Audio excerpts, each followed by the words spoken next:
Welcome back to the Reading and Writing Podcast. My guest today is Marco Carocari, author of the debut novel Blackout. Marco, welcome to the podcast. Hi, thank you, Jeff. Thank you so much for having me. Yes, absolutely. If someone hasn't yet heard about your debut novel Blackout, how would you describe the novel?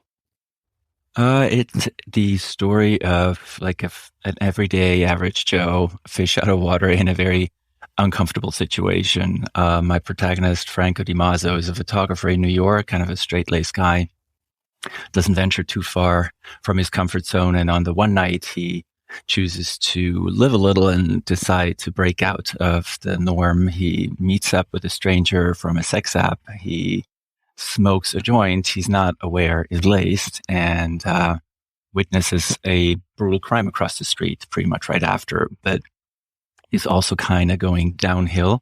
He's having an allergic reaction. And when he wakes later on the street, being roused by the cops, it turns out that he's lost about an hour of his memory. He apparently called the cops to report a murder, except they can't find a crime scene or a body. And when they then finally do several days later, he, of course, goes from very unreliable witness to prime suspect. Do you remember the original idea or impetus that led you to writing Blackout? Sort of. It's been a while. I mean, the journey took 8 years. The journey took 8 years to get here. But the initial idea, I guess, came first of all from having a gay protagonist, implemented sort of into the stories that I really enjoyed from some of my favorite writers, traditional crime writers, Michael Connelly, John Connelly, Dennis Lehane, people like that. And I always felt that I wanted to have a story that represented me a little bit more, like perhaps have a traditional thriller mystery, but with a gay protagonist. And then once I had that laid out and decided to go for it, I always knew I wanted to set a story in New York. And my book takes place more or less in present day, 2016, but also in 1977 during the massive New York City blackout. And so the book title is as much is kind of a double entendre to the blackout of 77, as well as the temporary blackout that my protagonist suffers. And we went from there. That's great. Well, you mentioned this 8-year writing journey. Can you talk about that? What led you to writing and getting your debut novel published?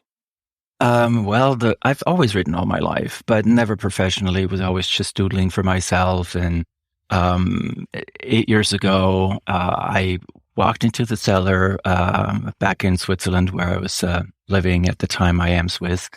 And I found a very old manuscript, almost 25 years old to the day at that time. And it was just awful. But it was also kind of funny because it showed me a lot about who I was at the time when I wrote it at roughly 20, 21 years old. And so I decided I could probably do better. And I started this whole project as a dare to myself. And I also wanted to do it in English, which is not my native language. It's German.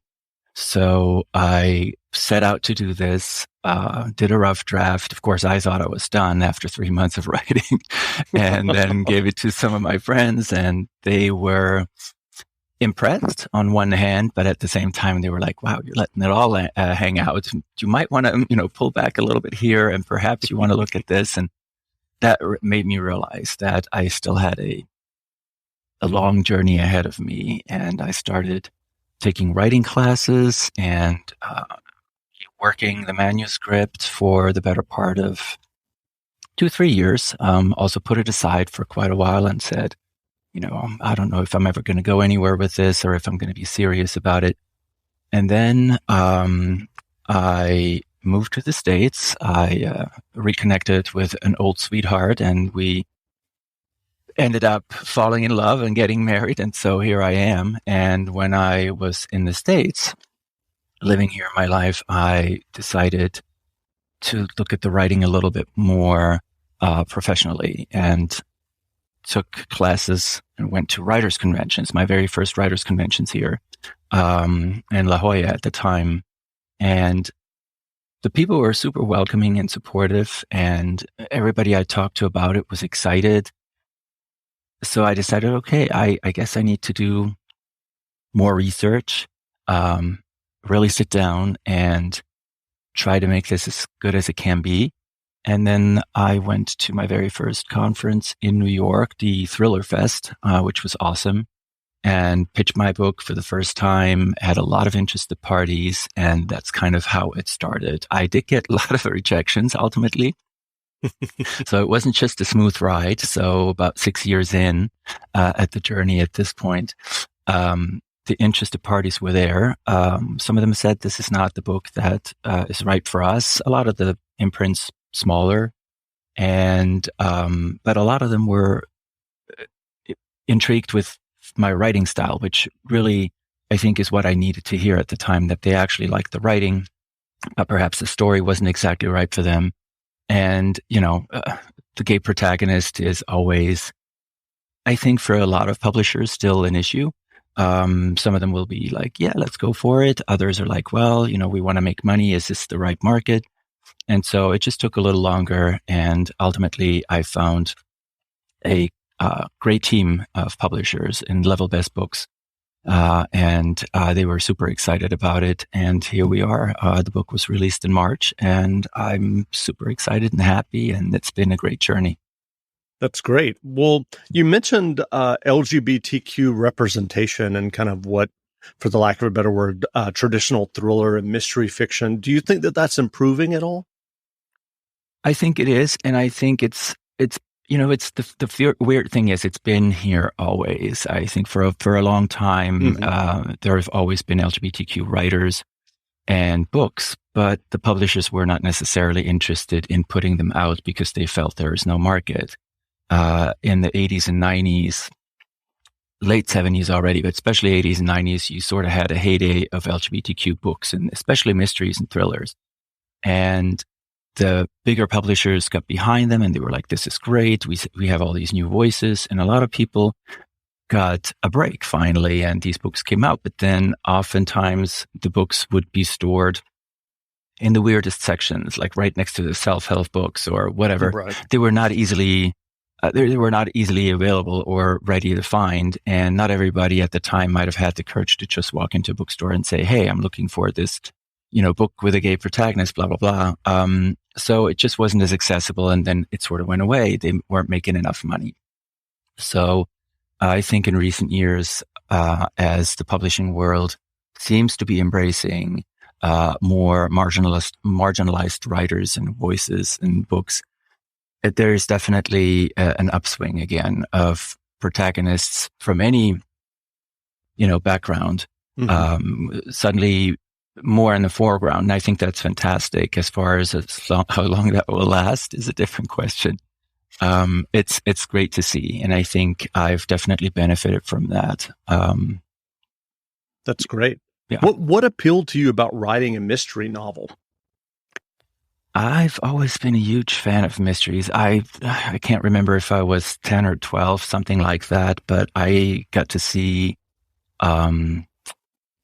Murder She, I'm always tripping up on the title now. Murder She Said, with Margaret Rutherford, the Agatha Christie novel that the Brits had turned into a movie with Margaret Rutherford, who of course looks and acts nothing like Miss Marple in the books. And I saw the movie and I was hooked. I had to see the others. And then I went to my grandmother, who was in a book club, and she got me my first Agatha Christie novel. And at first I was hugely disappointed that Miss Marple was not nearly as kooky and funny as Margaret Rutherford was in the movies. But I stuck with it, and I read some Hercule Poirot books as well.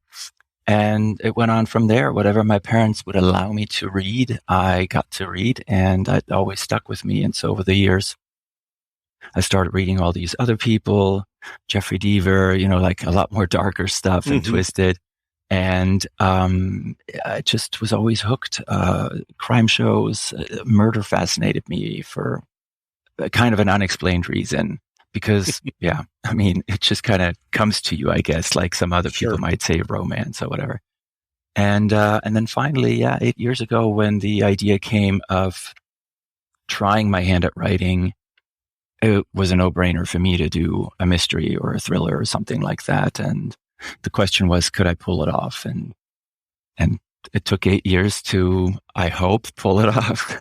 That's great. So can you talk a little bit about this manuscript that you found that I think you said you wrote in your early 20s and you said wasn't very good? Was that a mystery or thriller, or was it more of a kind of coming of age? It was a mess. It was a hot mess. I have a few of those.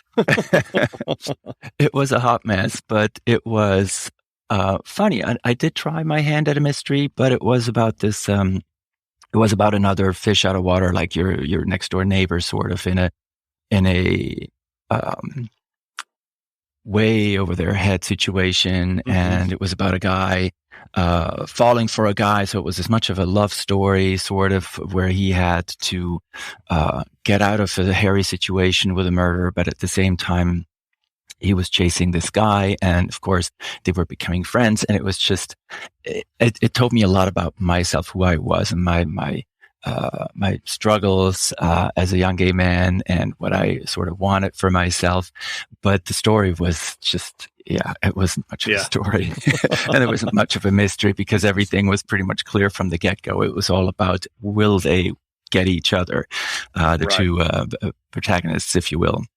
So in this book, I really did not want to repeat anything like this. I wanted it to much closer reflect the crime thrillers and mysteries and suspense novels that I tend to read, which, may have a happy ending, may not have a happy ending, but it's all about the story. And ultimately, the fact that my protagonist and several other people in the book. Hear that? Is that America cheering, or a sausage patty sizzling to perfection? It's time to cheer for Egg McMuffin and fresh cracked eggs at McDonald's. It's time to wake up to the aroma of freshly baked biscuits and treat yourself to a real honest-to-goodness morning meal. Breakfast, it's on at McDonald's. Now get any breakfast sandwich for just $2. Available only through the app.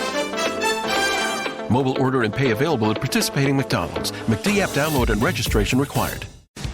Make life a little more rewarding with United Federal Credit Union. With a U Rewards Visa credit card or rewards checking account, you'll be cashing in faster than you can say, "Show me the money." So every Mocha Grande, every fill-up, every major purchase all add up to big rewards for you. Find out how at unitedfcu.com/getrewarded. United Federal Credit Union. We get you. Insured by NCUA, Equal Opportunity Lender. Are gay and just as many are straight, it's completely, in a way, irrelevant. The story could, if you will, happen to anyone. But I just kind of wanted to reflect my own life and my experiences. And so therefore you have a photographer who was somewhat successful, but not really. And he's at 43 kind of questioning of where he's going with his life and what's happening. And he's perhaps gotten a little too comfortable in just making ends meet, in a weird sort of way, which is what happened to me several years ago. I was also always working side jobs. I am a photographer by trade. And I often, during my quote unquote career, I was working at hotels, at a check-in reception, perhaps. I was working in bars and clubs and restaurants to make ends meet. And my character is sort of living the same life right now, asking himself if he has enough drive to become that breakout photographer, that breakout star that now suddenly everybody wants to hire. And then sort of his life gets interrupted by becoming this witness to a crime that he is suddenly being somewhat fingered for. And when it turns out that everything is kind of connected to that murder of his father, when Franco was only 4 years old, right before the New York blackout, it becomes a lot more real and a lot more personal to him, because all of a sudden, all these old wounds are torn up, and there are a lot of questions that were never answered that he's on the brink of getting now, but maybe he doesn't want them after all. Right. I'm curious, given that Blackout is a mystery and thriller, what was your writing process? Did you plot the novel before you sat down to write it? What was that like? I did a little, yes. I had a general outline in my head of where I wanted to go and what I wanted to happen. And I started writing pretty much um, as a pantser, just kind of plowed right into it. And it worked really well for several weeks. I'd say I was just writing. But then I instantly broke it up into 3 parts and decided, okay, this is the first part where everything kind of, you introduce all the characters. You need to know what the book is about. And then you need to get to the middle where there are revelations, the stakes go higher. And then you come to the third part, climax, etc. That much I knew from reading all these hundreds and hundreds of books. But as I wrote, the story kept changing. And then, as I said, I did this, as we now know, a first draft and was sort of finished. And when I got my feedbacks from people where they said, I got lost here, or this didn't work for me so well, or I love the dynamics between Franco and his friends, but, like 150 pages later, I'd forgotten about the mystery, things like that. I realized, okay, I have to make this flow more organically. And that was a lot more difficult. So several rewrites later, I finally had that, and I went to I found my publisher. They loved the book. We talked about it, and they gave me a few notes. And about 3-4 months before the book was due for final revisions, I went back to my publisher and I said, so I've had this idea for a year. It's just, I can't get it out of my head. I think it would make the book stronger, and this is what I want to do. And they listened and they said, this sounds great. If you can pull it off, absolutely. We have what we have. We love the book as it is. And so I went back and I started pretty much rewriting the thing from the first page in 3 to 4 months. Fortunately, there were sometimes certain places there were only tweaks necessary, and others I had to rewrite stuff and the flow changed. But apparently I pulled it off. They loved it. We did a few tweaks here and there, and now it's the final book. So it was just interesting to me to see that when I sold the book to Level Best Books, we all thought this was the book. And then I had the opportunity, and I'm very grateful for them giving me the freedom to do it, to go back and change a major part of it. And ultimately, we all felt it's a much better and stronger book now. And that was surprising to me, to do this much work such a short time before publication. So you never know. Well, I'm curious, are you working on another novel now? I am. I am sort of working on a sequel, although I had not necessarily intended there to be a sequel. But the way the story is shaped now, there is a very natural path to continue the story for one more book. I wanted it to have a satisfying ending, and I believe I gave that to the readers. But as in real life, sometimes certain things don't work out. So there's also Franco's going through a lot. He's a changed person by the end of the book, for the better, but also for the worse. And I think anybody going through what he's going through, as I put him through the meat grinder, is a changed person. So I definitely have a continuing book that would make a lot of sense. And I think since I've gotten a lot of great feedback from readers who are like, I can't wait for more from these characters, I would love to do that, but it has to make sense. And so I'm working on that. I want to make sure that it's at the very least as good as Blackout. And then I've worked on 2 other projects last year that are more or less fully outlined, but not yet written. One is an LAPD procedural. The problem with that for me is I always like to know as much about what I'm writing about right. as possible. And I don't have a background in law enforcement. So I want to get it right, and I don't want to screw up. So I'm not entirely sure yet if I can pull it off. I've read a lot of books by other people where I see some do a lot of details, others do very few details, and how well they do it, to see if I can find a balance. But I have a story that I really love. And another one is a project about a private investigator here in Palm Springs, where I live, because it certainly helps to be right in front of, the scenery that you write about so that you are completely immersed in the surroundings. And I think Palm Springs has been romanticized a little too much. Living here is wonderful. I enjoy it, but there is a much darker side to Palm Springs that a lot of people don't want to know or aren't aware of. And it's been an eye-opener just doing the Citizens Police Academy and stuff like that. So there's a lot of fodder for good stories. Let's put it that way. That's great. Well, what writing advice would you offer for those who are working on their own stories and novels? Well, I think the believing in yourself part is underrated sometimes, but very, very important. Excuse me.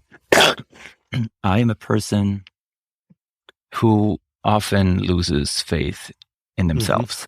And it's one of the worst things you as a writer can do.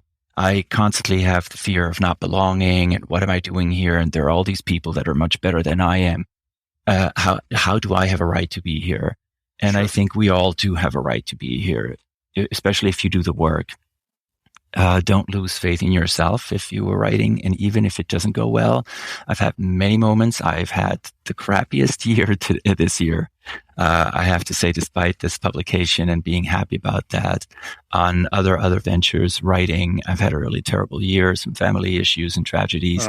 It happens, it happens to everyone for whatever reason. When you get to the point where you're like, I'm not good enough, take the time, do whatever you need to do to get in a better space again, because you're probably good enough. And especially if you're willing to work on it, you're good enough. Don't give up. Just keep on pushing forward. It took me 8 years. Other people have been doing this for 20 years until they got published. It will happen, but it takes a lot, and it takes a lot of sacrifices as well. But hang in there. That sounds good. Well, what novels or nonfiction books have you read recently that you enjoyed? Oh gosh, a lot, because as I've not written so much this year, I've read a ton of books. I loved, for example, A Beautiful Crime by Christopher Bolin, which is a book with two gay protagonists set in Venice, which I had the fortune to just visit again on a recent trip to go see my family. It's a great book. I really enjoyed it. And I love the books by Gabriel Valjean.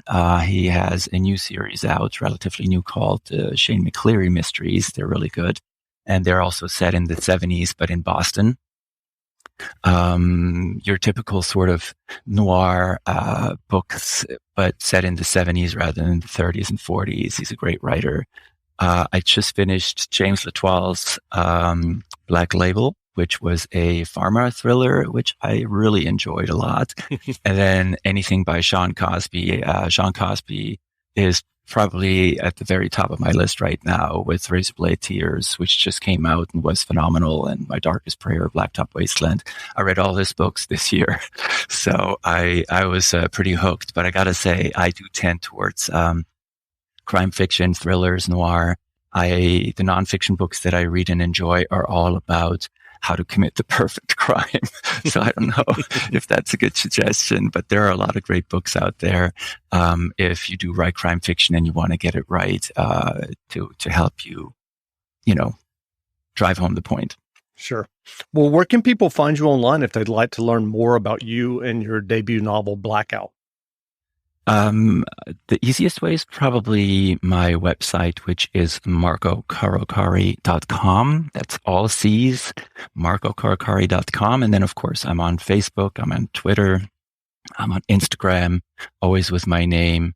And every now and again, I have something witty to say or not so witty, and perhaps I just make a book recommendation. But those are the easiest ways to connect with me if you want to. That's great. Well, again, we've been speaking with Marco Carocari, author of the debut novel Blackout. The novel is on sale now, so go buy a copy. And Marco, thanks for doing this interview. Thank you so much for having me, Jeff. It was a pleasure. Thank you. That's great.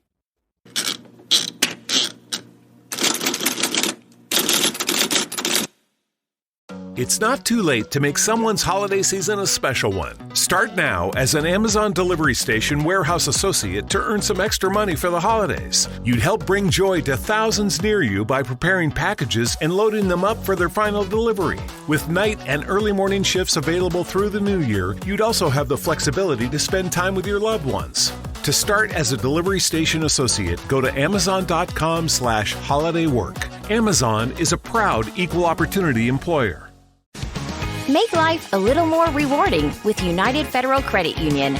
With a U Rewards Visa credit card or rewards checking account, you'll be cashing in faster than you can say, "Show me the money." So every Mocha Grande, every fill-up, every major purchase all add up to big rewards for you. Find out how at unitedfcu.com/getrewarded. United Federal Credit Union. We get you. Insured by NCUA Equal Opportunity Lender.